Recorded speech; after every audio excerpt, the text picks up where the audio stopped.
I don't think that was me. Okay. So, I don't usually read the objectives, but some of these I really want to make sure. So I guess remember this is our study guide, right? So notice I say list in order from lowest to highest temperature range, the 5 categories of optimum temperature, and identify a corresponding environment in which the representative would thrive. So do I want you memorizing the temperature ranges for these? No. I want you to be able to list it in order from lowest to highest.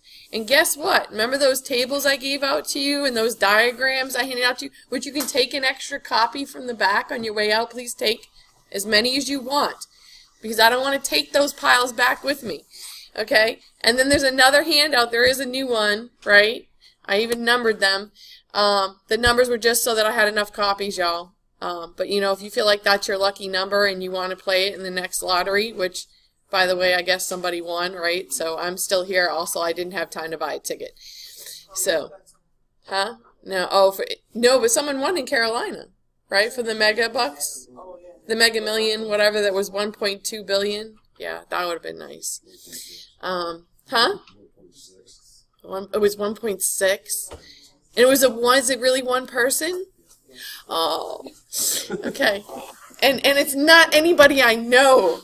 Or if I do, they're in hiding right now, right?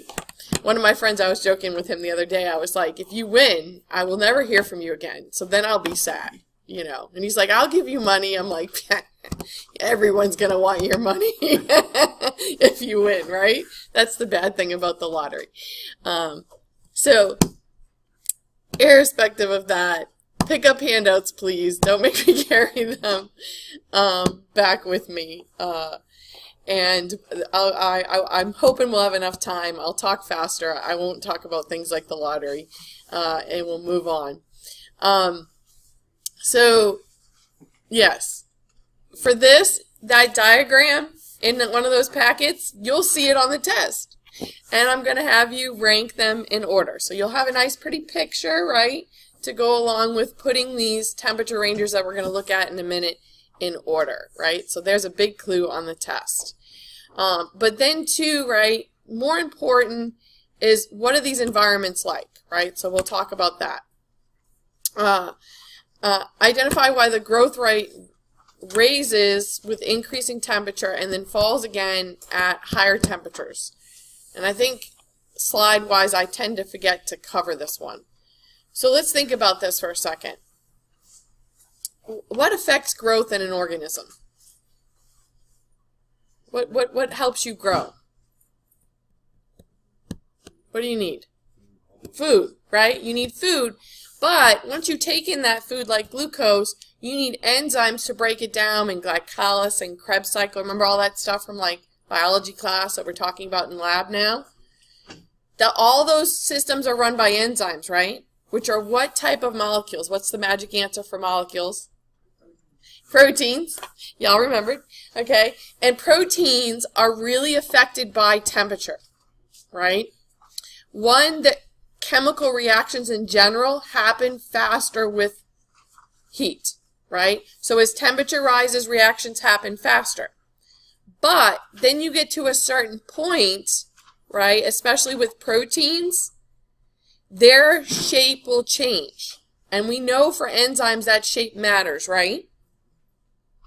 So if you change that shape, can it still do its job? No, because remember it has to interact directly with the molecules that it's changing at that active site. Remember things like that from biology class? So if you change that molecule, it can't do its job anymore. And heat can permanently change proteins. We call this denaturization or coagulation.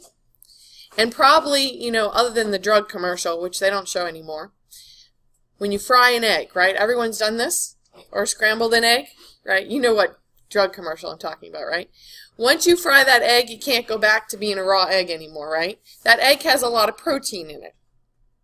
Do you notice what changes happen to that egg, right? It shrinks up, it changes color, right? Its texture changes. you've permanently changed those proteins. Like I said, once you do that, once you cook it, you can't go back, right, to how it was before. So the same thing in our cells, in bacterial cells. Once you permanently change those proteins, you can't go back. Ribosomes are made out of protein too, aren't they? And ribosomal RNA. So if you disrupt those too, can you make more proteins? No. So that's why we know, and we use this in our everyday lives, right? How can changes in temperature control growth of microorganisms? Well, what does heat do? It'll speed up the metabolism, but if you heat it too much, it will do what? It will kill microorganisms, which is another reason why at home, right? Certain foods, right? Chicken, beef, pork, right? You want to reach a certain internal temperature. Why? Because for that particular meat, by the way, most of it comes pre-contaminated. Most of your chicken has at least a little bit of salmonella. There's no way to avoid it, right? How do you avoid eating it and making yourself sick? You cook your chicken to the correct temperature all the way through, right? Because that temperature range is for organisms like salmonella that typically are found in chicken, so that you kill it with heat. Make sense? Same thing with ground hamburger, right? We won't talk about that. Get some of us sick. We don't have time. Okay. Make sense? So that's heating, right? But what else do we use at home in this lovely modern day age to control the growth of microorganisms as it relates to temperature? Freeze, right? And that just puts them in a state of stasis, right? Stops them from growing because, one, no liquid water is available. That's the major problem for freezing bacteria. I got news for you. Long-term storage, guess where my bacteria are? In the freezer. And I add, guess what, to get them to grow again? Water or media in liquid form. I rehydrate them because they're dried out and frozen. And most of them will come back to life. Okay? So the same thing, when you put the meat in the freezer and you take it out to defrost it, guess who else defrosts? The bacteria. Guess who starts growing if you leave that out at room temperature too long? The bacteria. So then when you go and cook it, you will do what to those bacteria? Hopefully. You will kill them. So then, that's the freezer. What about the refrigerator? That's not quite as cold, right? And I'm pretty sure water is in its liquid form in the refrigerator, right? So can bacteria grow? Yes. And in fact, right, that's my short-term storage in the microbiology lab. I stick the bacteria in the refrigerator. How does that affect their growth? It slows them down. When I put them in the incubator and make them nice and warm, they grow fast, right? Do you see the differences? And again, you use this, right, in your everyday life to affect growth of microorganisms, right? All right, endospores. Oh, those are a pain in the butt, right? Is that a living, actively metabolizing organism when it's an endospore? No. It's dormant, right? And in the dormancy period, it actually dries itself out.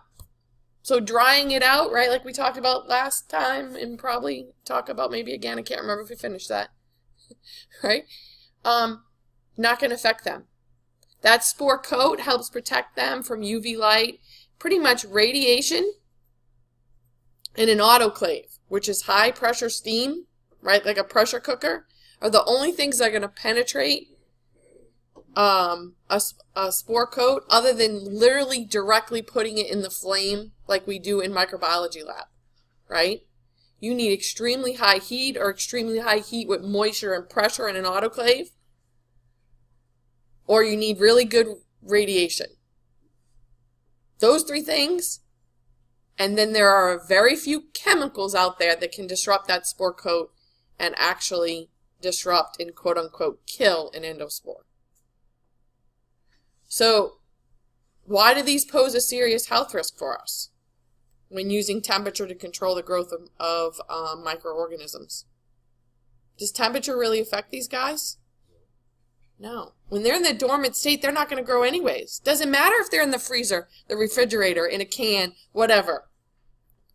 Right? When they're in endospore state, they're not going to grow. Temperature's not going to affect them. Right? It's when they come out of that state, right, when they're vegetatively, actively metabolizing organisms, then we can actually affect their growth and potentially kill them or slow them down. Make sense? Right? Okay. So, right, the effects of temperature, right? So it can affect macromolecular structure, right? So that's proteins mainly, right? We can really significantly change proteins.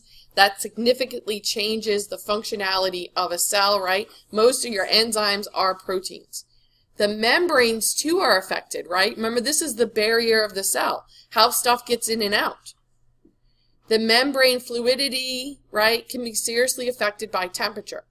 If it's cold out, the fluidity of that membrane, right, becomes less flexible, right? So the best way to think about this is think about butter, right? In the refrigerator, it's nice and solid. You stick it out at room temperature, depending on what room temperature is in the south, right? Or you stick it in that frying pan, what's going to happen to it? It melts, right? So we know temperature affects fats, right? What are membranes mostly made out of? Fats, right? And how they move and how they are affected can be greatly affected by temperature. So different organisms have different optimum growth temperatures, right? What's the best possible temperature, right? The highest we can go and the fastest they will grow before we kill them. Okay? So as you can see, and we'll talk about these in a graph in a moment, and it's missing one of the 5 categories. But psychophiles, phile means to love, right? Psychro actually means cold, right? And as far as I'm concerned, if you like it cold, you are crazy, right? I don't like cold weather. It's not my favorite. Although I'd like to see stuff like this. This is glaciers, right? My mom went on the Alaskan cruise and she didn't take me. I was working. Okay, but it's beautiful up there. So you see the pink you see here, right, in this glacier? This is when there was water available, microorganisms grew, and then they got frozen in that glacier, right? So that pretty pink you see there are microorganisms frozen. If it thaws out, right, which unfortunately is happening quite a bit to our glaciers, those organisms, if liquid water becomes available, they'll start growing again.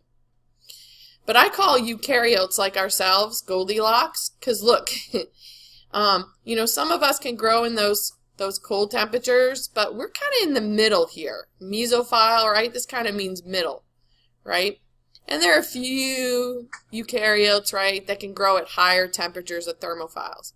But also notice this scale is Celsius scale. So most of us are like, what? Right? So we're going to go over that in a minute, right?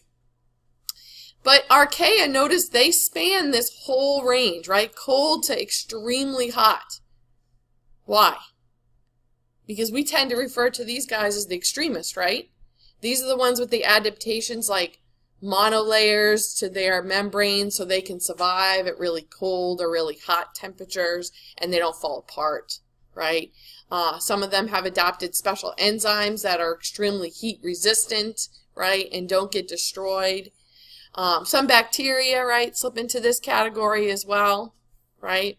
But they don't go quite to the extremes like archaea can.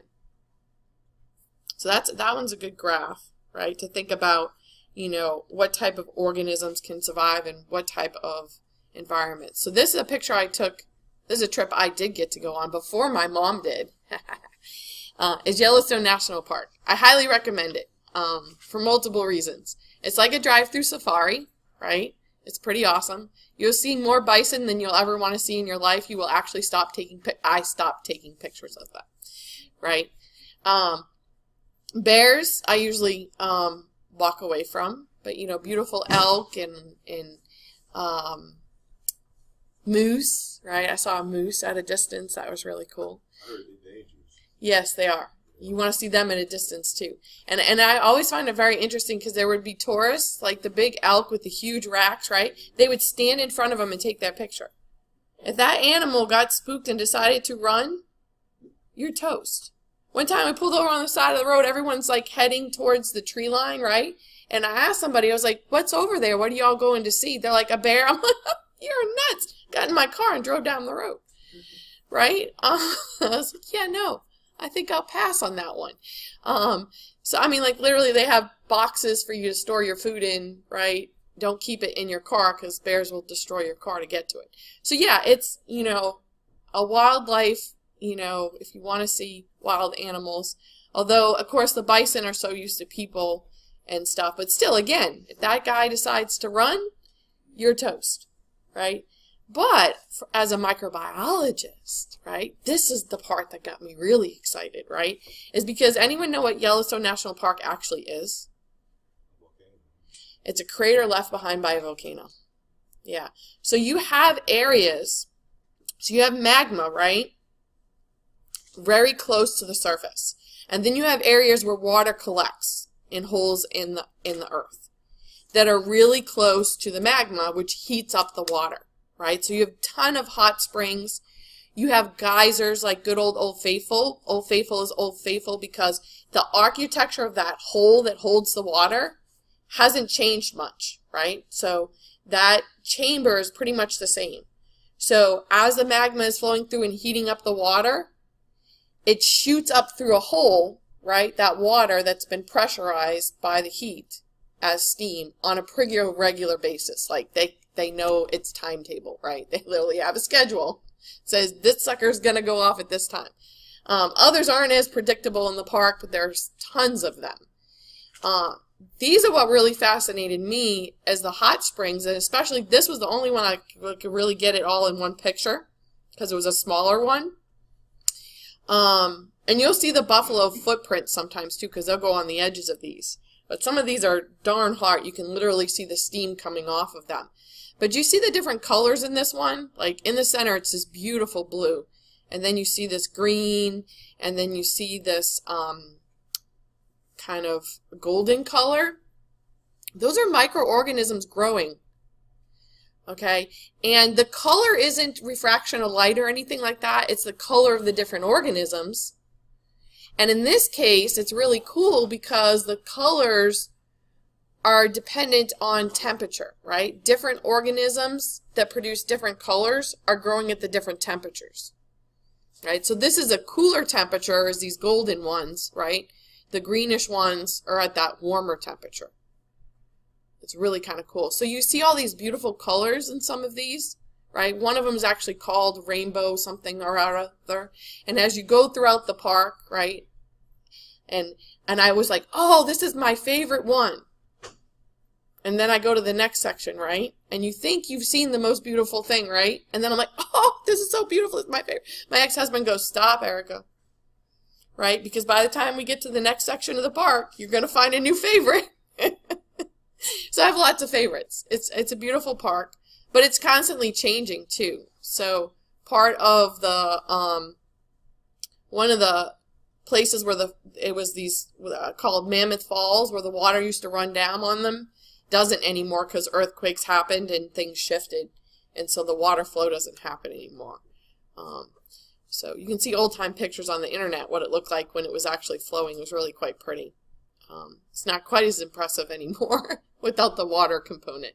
But yeah, as a microbiologist, it's a pretty fascinating place to study microorganisms. Wish I lived closer, except it's cold there, right? It still had snow in July. It was there July 4th. They still had snow. So that's kind of scary stuff. So this is that diagram I was talking about, right? And these are the temperature ranges. So this is the one here in the middle that was left out on that other one. So psychotrophs are in between psychophiles and mesophiles. And so we're going to talk about these ranges. So they're based on the Celsius scale. Anyone knows what happens to water, which is what the Celsius scale is based on, at 0 degrees? It freezes, right? Which is 32 degrees Fahrenheit. What happens to it at 100 degrees Celsius? Water boils, which would be 212 degrees Fahrenheit. Your refrigerator is typically around 4 degrees Celsius, right? So, and again, notice growth doesn't really start happening until water is no longer frozen, right? And then look at the big range here for psychotrophs, right? These are the ones we usually have to worry about in our refrigerator growing.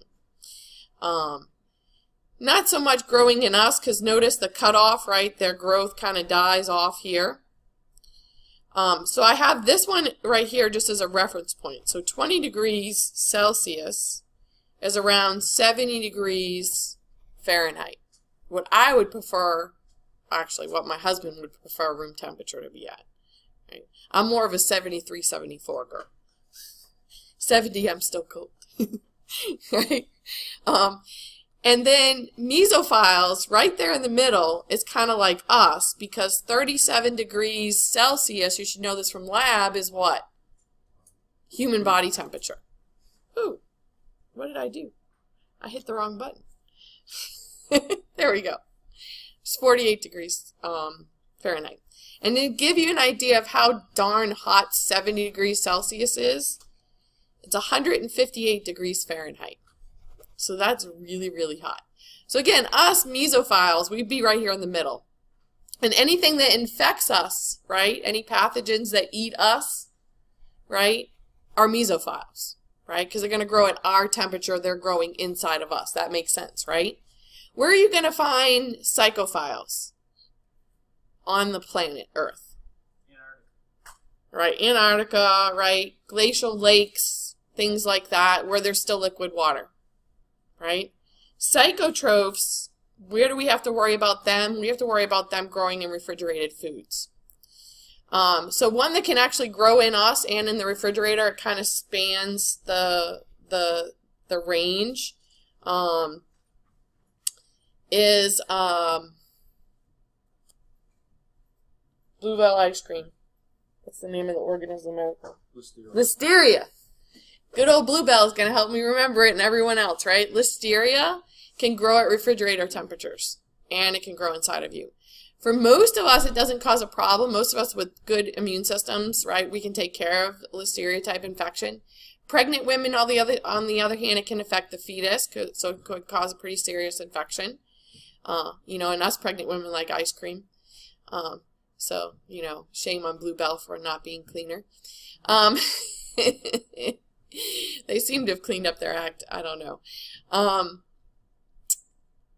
And pregnant women, elderly. So pregnant women, too, are also advised not to eat certain refrigerated foods, right?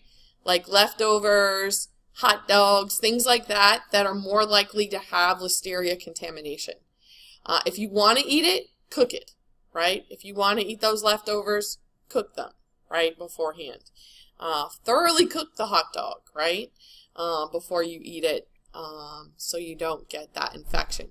So mesophiles, again, is human body temperature. So again, it's human pathogens, right? If you have a cut, a wound, right? If something's growing in you, it's probably a mesophile because you are a mesophile, right? Thermophiles, right? So these were those hot springs in Yellowstone National Park. Some of them a compost heap.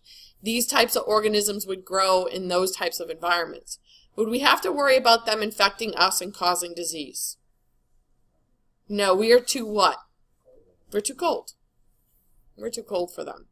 And your hyperthermophiles, right? So these are your pretty extremists. These were found near hydrothermal vents on the ocean's floor. So this is, again, where a volcano, right, is spewing magma, heating up the water to the point where it's just at about boiling. And they found microorganisms, of course, what we would classify as archaea, growing in these pretty extreme environments.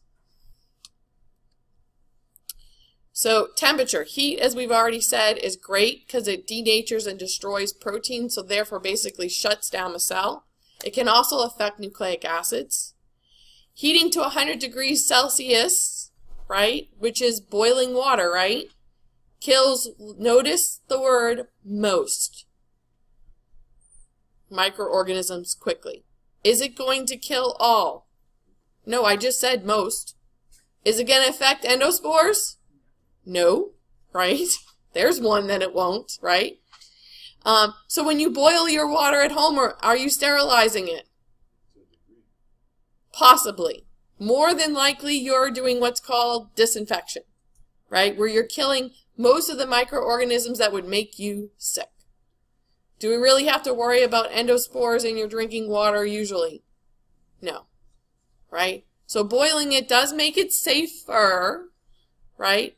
But understand it is not sterile, right? Which is why for babies, what type of water do you use? You buy distilled water, right? That is clean water, right? So that they don't get sick. Okay. But this is also why you can do things like microwave, right?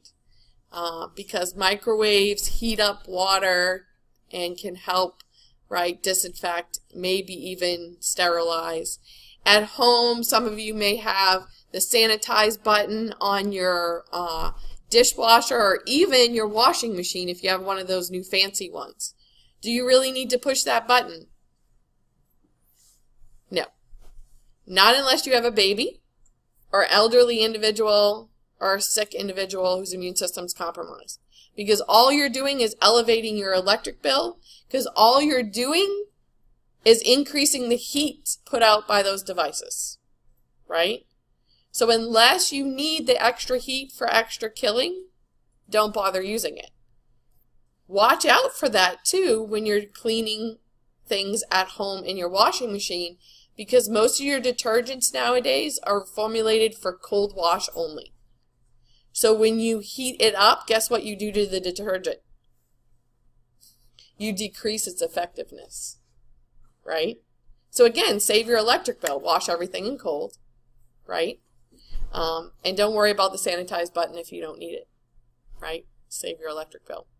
So God knows energy ain't giving us anything free. So this is a picture of an autoclave. So this is a chamber. It seals up, right? We put water in it. Guess what kind of water?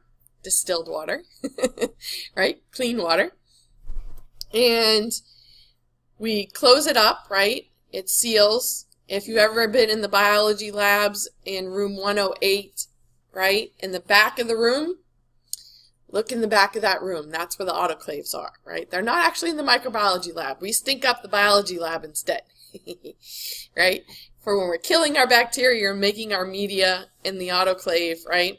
So it seals up, and then that pressure helps get it above boiling and it generates steam. It gets up to about 121 degrees Celsius. So above boiling steam, and it can penetrate just about anything, including endospores, and destroy them. Right? So autoclave adds pressure, right? Keeping fluids from evaporating during the high pressures, right? But some microbes thrive at higher heat, right? So it would not take care of hyperthermophiles, which of course we don't work with. Some microbial structures are resistant to high temperatures like endospores, but that's not the case in the autoclave, right? Some materials we cannot heat, right? So remember the old days when you couldn't put certain Tupperware plastic containers in the dishwasher, right? Why? Because the heat would melt them. Nowadays, those plastics are made differently. They're more heat resistant. You can put them in even the bottom rack, not even just the top rack of the dishwasher. But that's the reason why the plastic is different, right? It's more heat resistant. There are certain things in lab, too, that I can't stick in the autoclave. So like next week, I'm going to have to add antibiotics to our media before I pour it. The antibiotics, if you heat them, they'll be destroyed by the heat.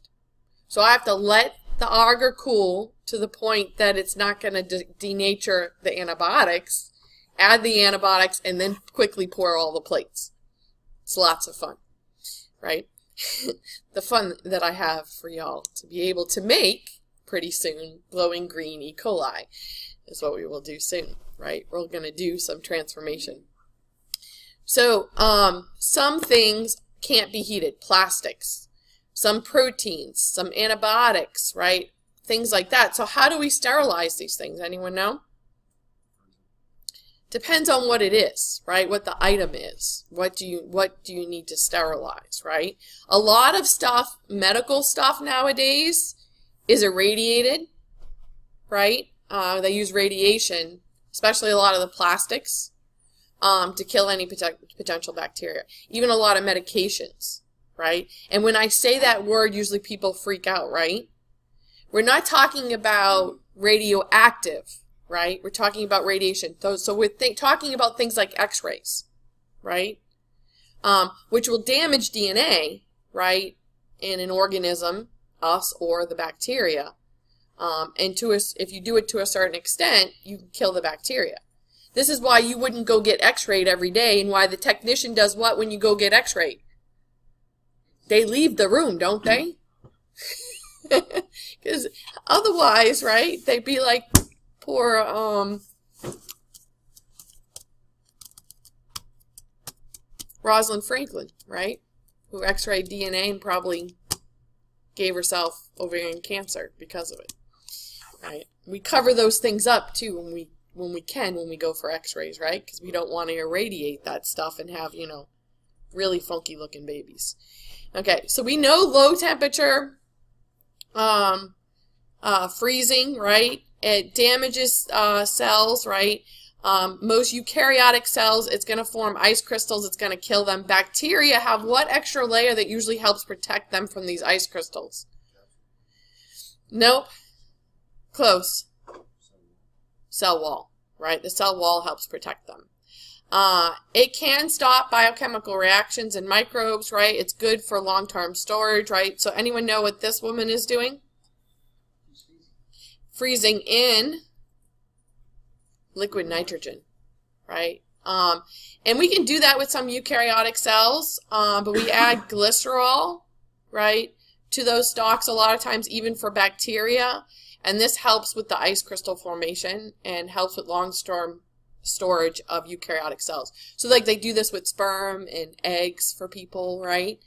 This is why we can still do this, but not all of them survive, but usually enough do.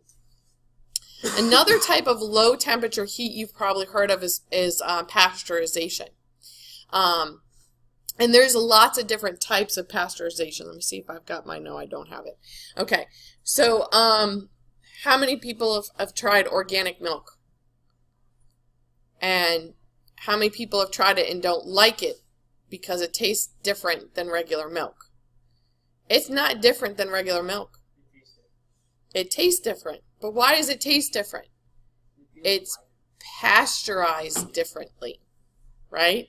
Different pasteurization process for organic milk versus, and if you read the container, versus the milk, the other milk you buy. Why? Less organic farms, so greater pasteurization, so greater shelf life, can travel longer distances, right? So it's very similar to, right, to the pasteurization that they do typically to milk in Europe, right? Milk in Europe, you can go and buy off of the regular shelves, right? Not the dairy case. It's not refrigerated, right?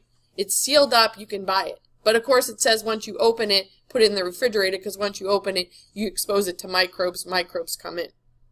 Pasteurization is not sterilization, y'all, either. It kills most bacteria that are going to cause pathogens, cause disease, right? Or spoil that food product. So in Europe, that's their standard, right? So Europeans probably like organic milk, right? Europeans come to the United States, they can't find the milk because they don't know to go to the dairy case, right? And then they get it and they're like, this doesn't taste right. Why? Because again, different pasteurization. And because of the different pasteurization, it affects the taste and the structure and the things of the proteins in the milk. That's why you have those differences in the milk. Most of your juices are pasteurized. That's why they're out on the shelves, right? But then again, once you open it, right, you got to refrigerate it because you're letting microorganisms in. Anybody have one of those steam cleaners, those shark cleaners, right? for your floors. My mom had one, she broke it. You're basically pasteurizing your floors when you do that, right? Because again, heat, right? And a lot of times, liquid heat you're talking about. Most of the things that we pasteurize have some amount of liquid to them, right? We heat it up to a certain temperature. Sometimes you cool it down. But there's like I think there might be 5 different pasteurization protocols out there now, right? So it really depends on which protocol as to how you can store the food and how much longer it will stay not spoiled without refrigeration. Does that make sense to y'all? Right? You have a whole new appreciation for organic milk now.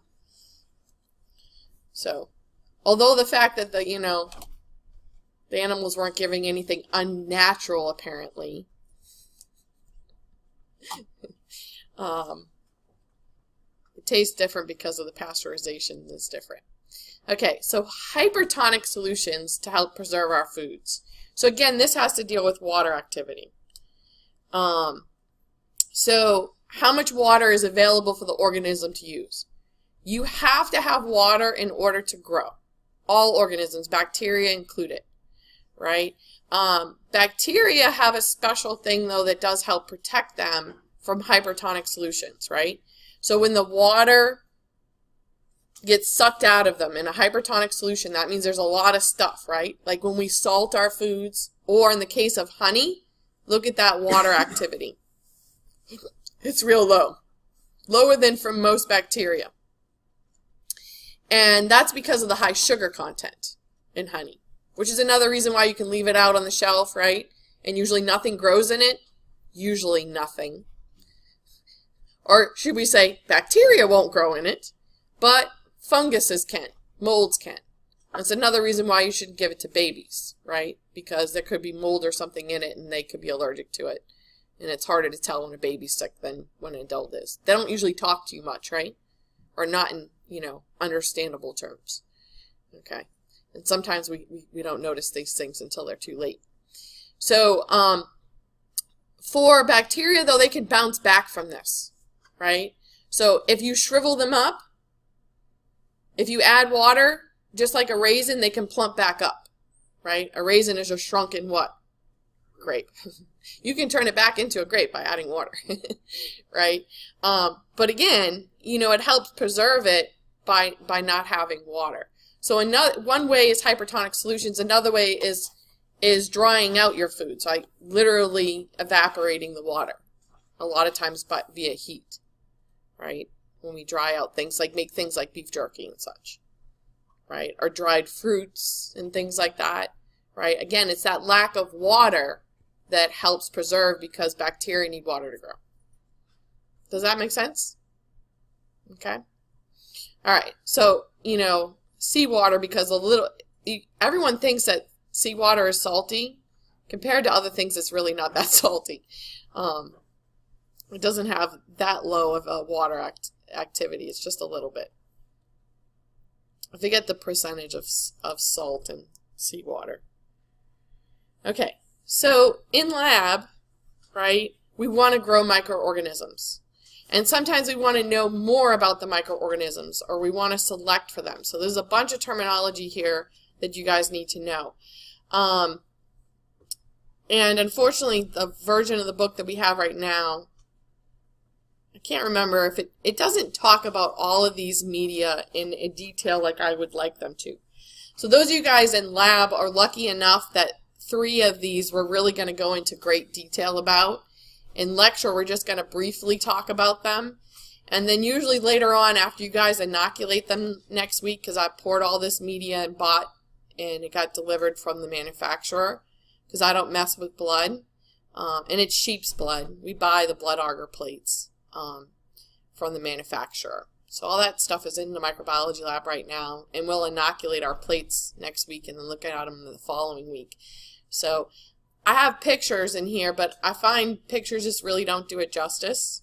And one of these I have in the fridge from last semester, and I don't remember if it still looks good, and I meant to bring it this morning, but the rain had me thinking about other things like water. Like liquid sunshine. which I did say to someone else today and made them smile. So thank you for that, Terrence. Liquid sunshine. I'm just going to keep saying that every time it rains. I actually love the rain when I'm laying in bed, right? It sounds wonderful. You have to go outside and it's not so great. Okay, so we use what's called media, right? This is just another name for food for microorganisms. So typically it comes dehydrated. And if it has agar in it, remember this is a sugar from marine algae that helps solidify the food. So when we pour it into plates, we have a nice solid surface. Or in lab, we use a lot of slanted cultures, right? Where the agar is put in and the tube is laid on a slant. And as it hardens, right, as it cools, we have that slanted surface to grow our organisms on. It's much easier to store a whole bunch of slanted tubes, as you'll see my microbiology lab is full of them right now, than it is to deal with plates. But sometimes we do use plates. And then sometimes we use broth, right, where it's just liquid, there's no agar added to it. But all of this has food embedded in it, right? So it's either food in water or food in water with agar added so we have a solid surface, okay? That's what we mean when we say media. We mean food, okay? And when it has agar, it could have a certain level of solidity to it. But then there's other media that we don't put the maximum amount of agar in. We'll put a little bit less. So like the motility media, right? If you were to look at it, it's more gelatinous. It's not as hard as what is in our plates or in our slants. And this is, of course, motility, so the organisms can move, right? And then in the FTM tubes, there's a little bit of agar in those too, even though they seem like they're liquid. And this is to stabilize growth and to slow the diffusion of the oxygen into those tubes, right? So sometimes, right, it's hard to tell, right, whether it's truly what we call solid versus liquid or a broth, right? Sometimes we use semi-solid or semi-liquid media, depending on what we're trying to do. But these are plates, and one of the advantages of a plate is a large surface area, right, flat, and you can see different growth patterns, right? So notice how the bacteria, and this is billions of bacteria because you can physically see it growing on the plate, right? And this is filamentous. These could be these are fuzzy looking, right? So this could be fungus. This is bacteria. This is definitely E. coli on an EMB plate, which is what I have in the fridge, and I was hoping it was still this pretty. You see this kind of at the top, this metallic green sheen? When it grows on these plates, E. coli, which ferments the sugar in the plate, the ones we use, it contains lactose. They produce acids, and the acids interact with the dyes in the plate, and you get this beautiful metallic green sheen. And then, you know, some organisms will have funky growth patterns. I mean, like, look at this one where it's kind of raggedy edges. And they'll have different textures to them. Like, see how these are shiny? Others will look dry. But you can't really see that type, right, if it's in a broth, because you just see cloudiness, right, that bacteria grew. It looks like a cracked egg. Yeah, it does. Has that ruffled appearance, right, of frying up an egg. So in general, there's two types of media that we'll use in lab. We'll use what's called complex media, where at least one of the components, and here's an example of one right here, the LB broth. Peptone is pre-digested proteins. We basically give bacteria baby food all the time, right? Because we want them to grow really fast, right? We don't want to wait. We want them to grow fast. So we'll pre-digest their proteins. That's what peptones are. Yeast extracts, right? Sometimes the nutrient agar we use has beef extract. Well, from one batch to the next, like even when you buy a steak at the grocery store, right? How much protein, how much fat, how much sugar, right? You're eating animal cells, so there's nucleic acids there. How much is in there compared one steak to the next? It's going to vary, right? Does it matter? Not really, right? Depending on whether you're watching your diet or not. And again, for the bacteria, when we give them complex food, I call this the fast food diet. It's like going to McDonald's, right? We just want them to grow fast. We don't care if it's fatty or, right, what's in it, just as long as all the nutrients are there, so they'll grow and they'll grow fast. Notice there's some salt. Sodium chloride is salt for isotonic balance, right? Because we don't want to, keep them out of balance, right? We want them to grow. Defined or synthetic media is this example. Notice lots of chemical formulas, right? Glucose, sodium, I don't even know how to say this one, right? Sodium something. Hydrogen phosphate or phosphite? I don't know. I'm not a chemist, right? But you see lots of chemical formulas, exact concentrations, right? Even to the micromolar amounts. And they adjust the pH. I mean, this is like the Nutrisystem diet for bacteria, right? What's the problem with the Nutrisystem diet? It's expensive. So what do you think about this type of media? It's expensive. Do we buy it? No, because it's expensive, right? It's Delgado, y'all. Okay, so, but also, we're not doing high-tech experiments where we need to know exactly what the bacteria are eating. I can tell you there's one media in lab that actually falls into this defined category that we use. It's not this one, it's a different one. And the only reason is because we're using it for a specific test, okay? We didn't buy it because it's, measured out. Does that make sense to y'all? Most of the time, nutrient agar, tryptosoy agar, right? It's got all this complex stuff in it. It's the fast food diet. We just want them to grow, right? Make sense? All right. So those are our two choices. But then we can get even more technical, right? We can add stuff to the food, right? So for selective media, usually we're going to add something that's toxic to the bacteria we don't want to grow. So we actually use these plates in lab. They're called mannitol salt agar plates. They have a higher than normal salt concentration. 7.5% salt. Y'all, that's a lot of salt. Most bacteria, right? And I kid you not, in lab, y'all are going to inoculate these plates, and then the next week I'm going to hand them back to you, and you're going to go, I swear, Miss Erica, I put my bacteria on this plate, but nothing grew. And I'm going to go, yep, that happens, because guess what? Your organism is not salt tolerant. The salt killed it, right? It's that simple. This media is typically used for Staphylococcus, right? Specifically Staphylococcus aureus. Because Staphylococcus aureus, right, can resist that high salt, and it will ferment the mannitol, which is a sugar in its alcohol form, and produce acids, and the plate goes from pink colored to yellow. So this is used a lot in clinical labs, right?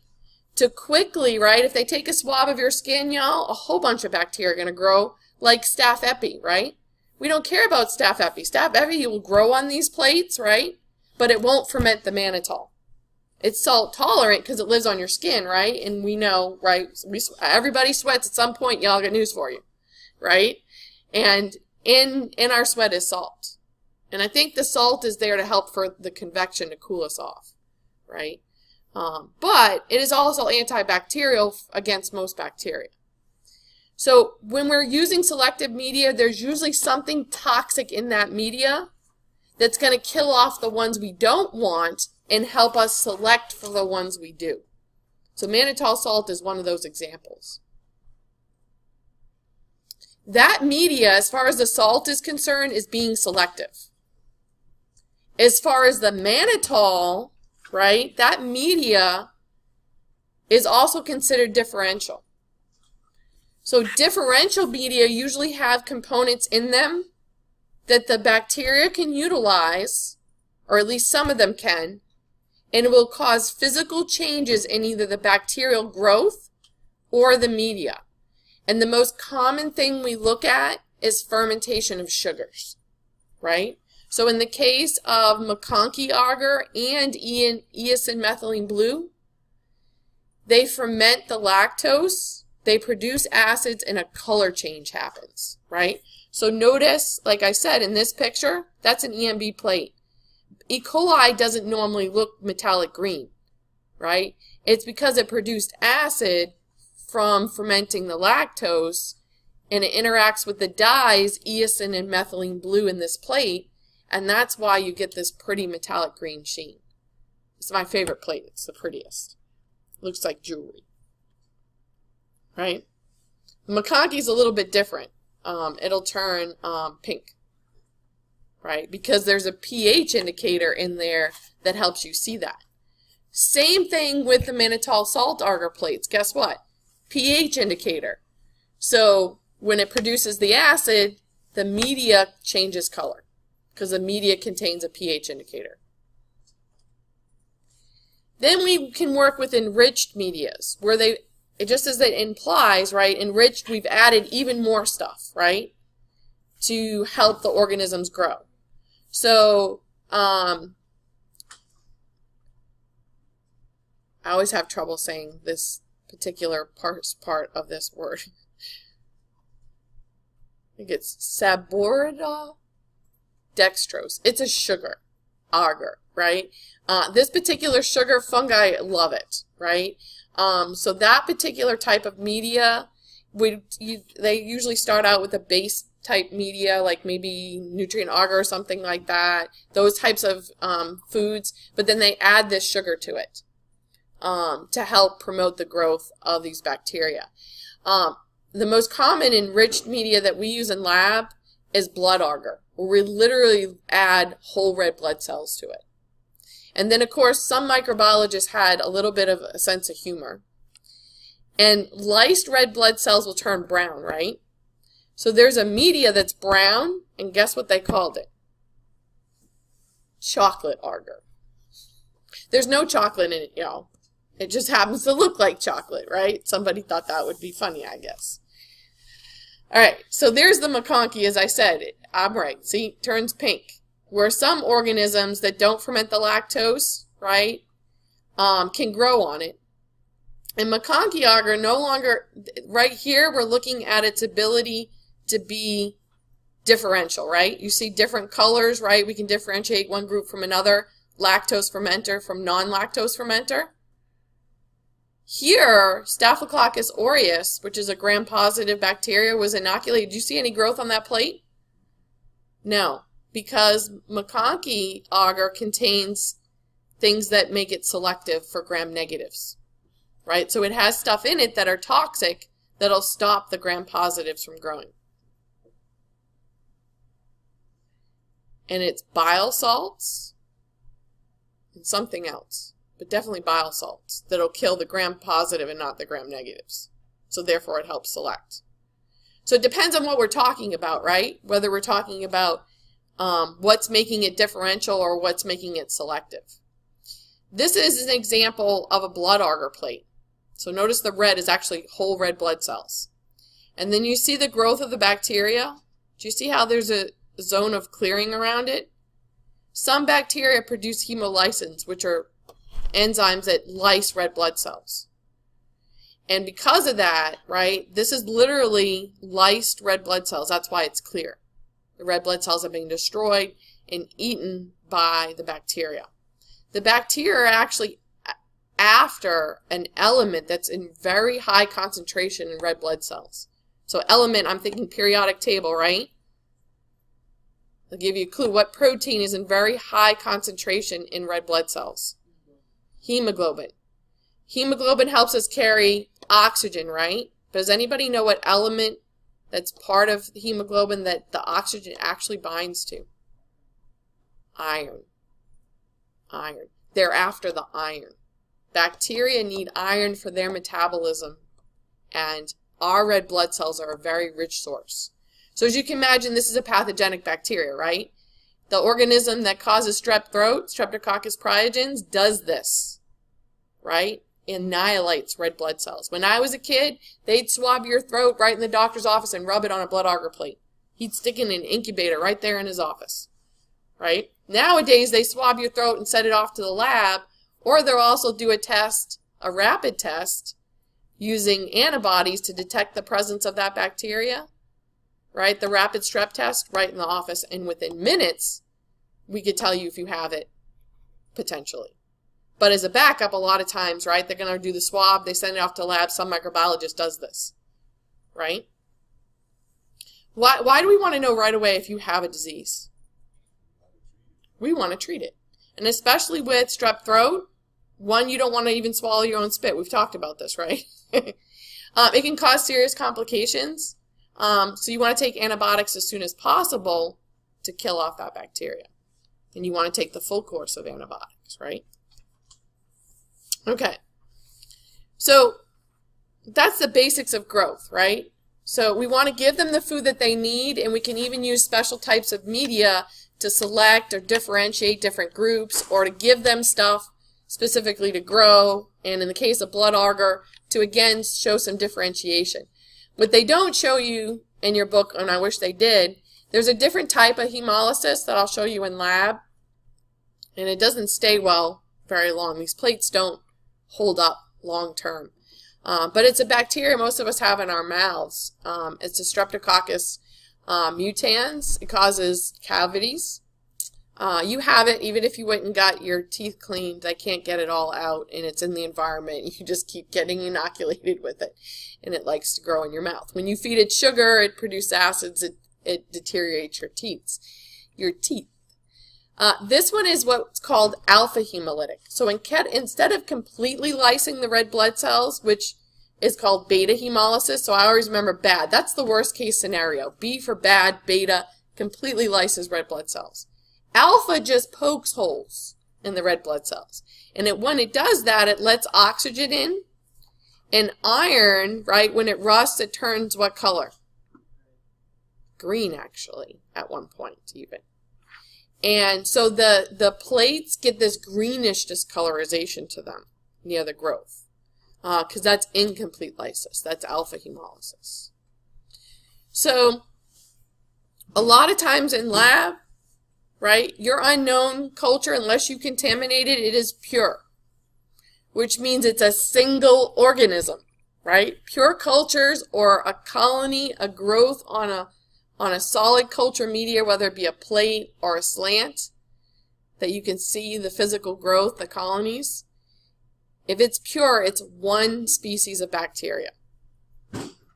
That's it. Pure means just that, one species.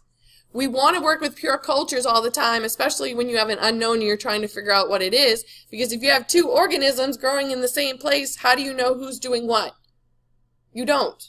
They're microscopic too. You can't differentiate one from the other, right? So we learn special techniques, right, aseptic technique, to try and keep our environment from getting contaminated, but more importantly, our cultures from getting contaminated from the environment, okay? So some of these techniques can be used for just that. If you've got a mixed culture or you contaminated, you can try and get back to your pure culture, to a single species. The names themselves pretty much tell you what they do. Streak plate, you're going to streak out, right? And those of you guys in lab got a chance to do this, right? You're literally going to spread out on the surface of a plate, hence the name plate in the name, because we need the large surface area to do this. You're going to spread out the bacteria in hopes that individual bacteria are separated from each other and they grow up into a pure colony. You can never really know this for sure unless you do additional testing to be sure that you actually have a pure culture.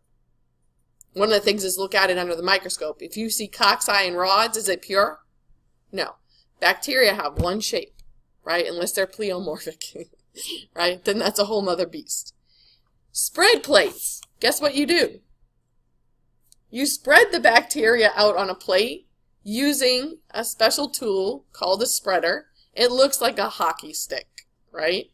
It's either metal or glass or sterilized plastic, so that you can spread, right, a liquid culture out on a plate. Pure plate, pour plates, I hate.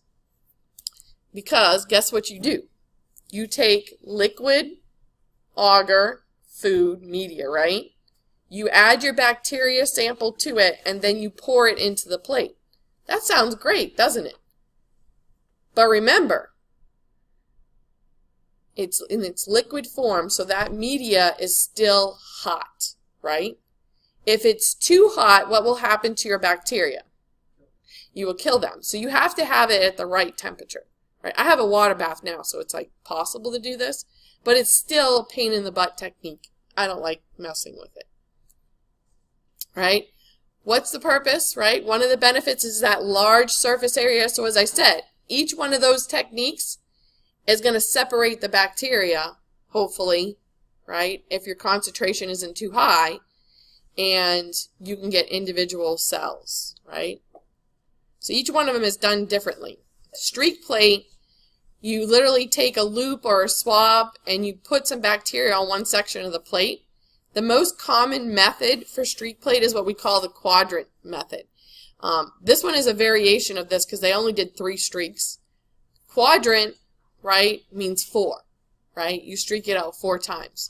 So they put the bacteria on the plate in one section, then they flame the loop, right? So that removes all the bacteria from the loop, and then you're just picking up bacteria from the plate and moving it to the next section. You flame your loop again, and you go to the next section. And if you're doing the quadrant method, you do that a 4th time. So that hopefully by the time you get to the 3rd or 4th quadrant, do you see how that colony right there is not touching any of the others, and this is a big lawn of growth, right? And we're starting to see colonies here, but this is a beautiful isolated colony. The chances that that grew up from a single cell or cells of the same species is pretty good. That you have there a pure culture. You could pick that off and do additional testing and work with it. So that's streak plate, right? You start out with the plate and you literally just move them around. You streak them out on the plate. So we did this in lab. We used to do this one in the lab, but we didn't get really good results, so we don't do it anymore. So that's that spreader I was talking about. It looks like a hockey stick, right? And that would be sterile. You would start usually with a diluted liquid culture because you don't want too much bacteria, right? So if you have too much bacteria, you're going to dilute it, right? And you can put that dilution right onto the plate. Notice y'all, 1/10 of a mil, right? Or 100 microliters for a plate. And then you're going to spread it out, and then you're going to incubate it, and hopefully you have colonies that grow on the surface of that plate separated from each other. And if you know your dilution, you can actually count the number of colonies and figure out potentially how much bacteria was in your original sample. So you can use pour and spread plate with diluted suspensions to do more than generate pure cultures. You can actually count about how much bacteria you have in your original culture if you keep track of your dilution, right? How much you diluted that sample. So as I said, with pour plate, you're actually taking your diluted sample, putting it into the liquid agar, right? Then pouring it into the plate, letting it solidify, then incubating it. And because of that, too, depending on the organisms, you'll even get growth in the agar itself, right? Because some organisms don't need the oxygen, don't have to grow on the top of the plate. They'll actually grow embedded in the agar.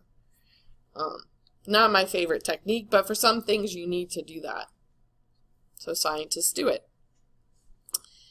All right, so that leaves us with how do we kill bacteria? And we've been talking about this as we've been talking about each one of these things, right? We know if you know what you need to grow an organism, you can either take it away or change that to affect their growth, right? So we just studied ways to grow, right? But we also a lot of times want to prevent growth, especially when we're talking about food, right? Because we don't want to eat bacteria that could kill us, make us sick. And they can also spoil our food, turn it into something we don't like, right? So we can prevent their growth by removing them as well. So another way is to literally filter them, right? So filtration can help purify liquids. So how many of y'all have a pure filter or a, what's the other one? Brita at home, right? Those contain things like charcoal and things like that That's really good at removing certain things that we don't like as far as taste and smell goes. It can remove some bacteria, but not all. So again, this is not to clean up your water. This is to make it so that it doesn't smell bad or taste bad. And pure water, by the way, tastes bad. It's the minerals in water that that we're used to that make it taste good. But there are certain other minerals like sulfur, right, that smells bad and we don't like it. It won't hurt you, by the way. Chlorine, it'll help remove chlorine. That one, again, won't necessarily hurt you in high concentrations. It will, but in low concentrations it won't. So if you're going backpacking and camping, right, you don't bring your Brita with you, right, or your Pure Filter. You go to the backpacking camping store and you buy the one specifically, right, for filtering water from natural sources. Because you can go hiking in Yellowstone National Park and that water looks beautiful, right? It's probably some of the nastiest water out there in those pure streams. We're not talking about the hot springs. We're talking about when you hike up into the mountains in that area, right? It's beautiful. Some of the dirtiest water sometimes is the cleanest water as far as microorganisms is concerned, right? So dirty or clean looking, it doesn't matter because microorganisms are just that, right? Microscopic. You cannot see them, right? So if you don't want to hoof your own water, buy the right kind of filter, right? And there's special filters that we work with in lab. These are called membrane filters. They actually have specific pore sizes to them, right? So 0.2 or 0.45. These are small enough that eukaryotic cells and bacteria cells are not going to make it through. Viruses, on the other hand, are a whole nother beast, right? They're smaller, right? But again, depends on what you're working with. And if you're working with a liquid like milk, y'all, if we stick milk into an autoclave, it turns into a block of cheese. Okay? It's no longer a liquid, right? Because you coagulate the proteins with that much heat, right? It's like frying an egg. Okay? So for different things, sometimes in lab we'll filter. That pore size, by the way, is extremely small, right? Because bacteria are extremely small. So a lot of times we'll actually even use suction, right, to pull it through that membrane filter. So viruses can be removed from liquids by ultrafiltration, right? So pore size is much smaller, right? 10 to 100 nanometers instead of micrometers in size. So it depends on what you're working with and what you're trying to achieve, right? So that, for liquids, that works, right? Filtration, right? If you do it right, depending on what you need, you can maybe achieve sterilization of your liquids, right? Depending on what you're trying to do. What's the problems? What's the drawbacks of filtering things? If you have a lot of stuff in it, right, it'll clog up that filter, right? Ultrafiltration, again, because the pore size is so small, you're usually going to do this under pressure, right? You're literally going to try and push stuff through that filter. And really thick, viscous things don't filter well. So, think of corn syrup, right? Would you want to try and filter corn syrup? No, right? Any syrup, right? It's too thick, right? You're not going to try and filter that. Can we filter air? Yeah, right? Your high efficiency, your HEPA filters are great. You could buy them for your air conditioning units and stuff. If you have dogs and a child like me and the door keeps getting open and closed to your house, that filter is going to get clogged really quick because all they do is keep letting all the dirt and dust in every time they open and close that door, right?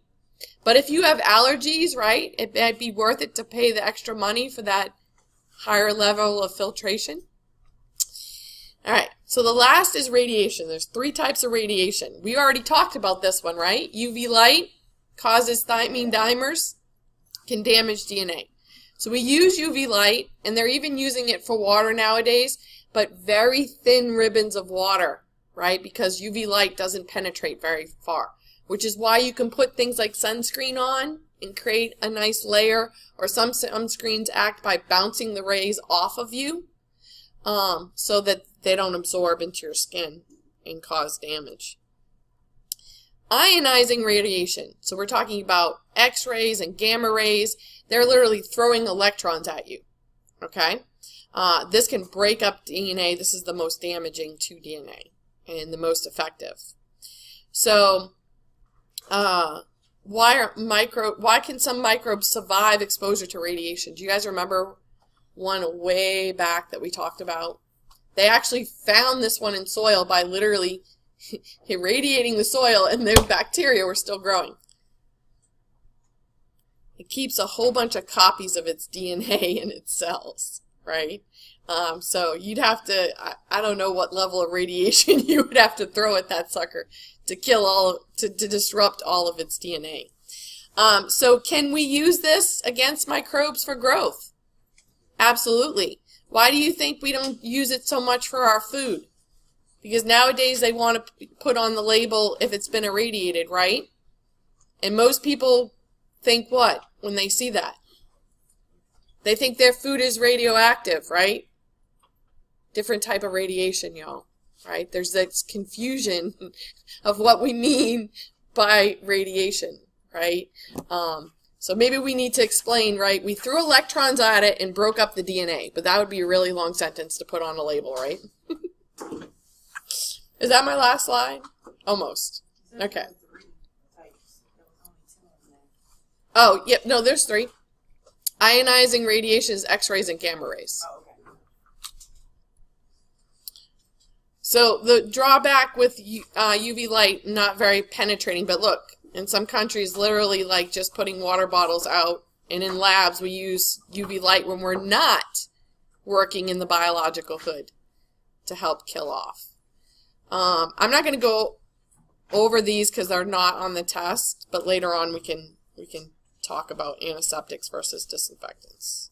This goes with the discussion for chemicals to clean, right? Which we don't have time for, right?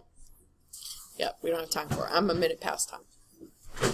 Make sure you did that discussion board if you haven't yet. I haven't graded it. I won't grade it until after the test, FYI. So don't harass me about it. If you follow the instructions, you will get your points, right? So follow instructions. I didn't have time to go over the handout, but pick up those handouts, please. I don't want them, right? One of them is new and it's numbered.